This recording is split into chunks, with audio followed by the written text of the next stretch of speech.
نقطه ضعف غم و اندوه هست و نگذارید با راه‌های احساسی داخل شما در وقتی غم شود. این در وقتی جنگ و جنجال هم می شود. همراه شوهر یکی جنگ و جنجال کردید، فقط بدیهای شوهر رو تمام عائله او رو شیطان آوردن میگیرد. گویا که شما یک روز خوب از این انسان ندیدید.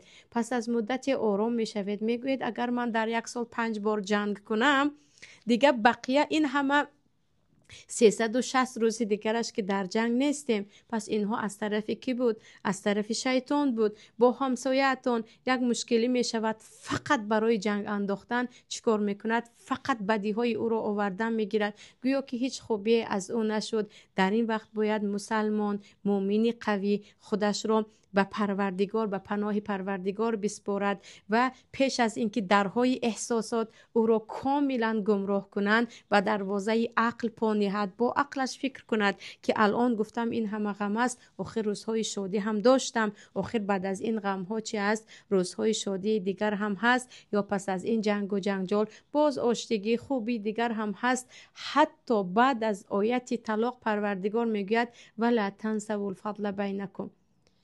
خوبی هایی که بینتان شد، ای زن شوهری که از هم جدا شدید، فراموش نکنید. سبحان الله. پس از طلاق هم میگن خوبی های همدیگر رو فراموش نکنید. ما پیش از طلاق کلی خوبی های همدیگر رو، چی با شوهر باشد چی با خویش و تبر باشد، با یک جنگ و جنجال فراموش میکنیم. کینه ها در قلب ما سالها و سالها ریشه میدواند. این هم سببش همان شیطان است که باید گردن آن را بشکنیم. دیگر چی گفتیم؟ ضعیفی انسان غم است، یک ضعیفی دیگر انسان شادی هست. یعنی وقتی انسان